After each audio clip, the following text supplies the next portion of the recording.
Yaponiya 50 yil oldin yashayapti deyishsa, nima deyapsan derdim.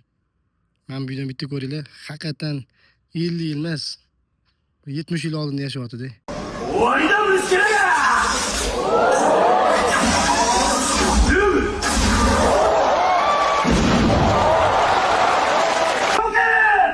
すまない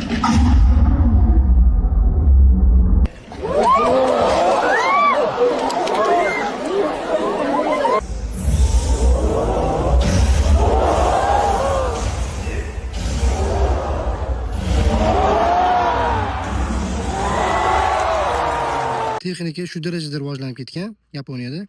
Oddiy teatrni qanaqa effekt bilan ko'rsatib beryapti, ko'rasizlar. Lekin men 5 ga yetdim, gap yo'q.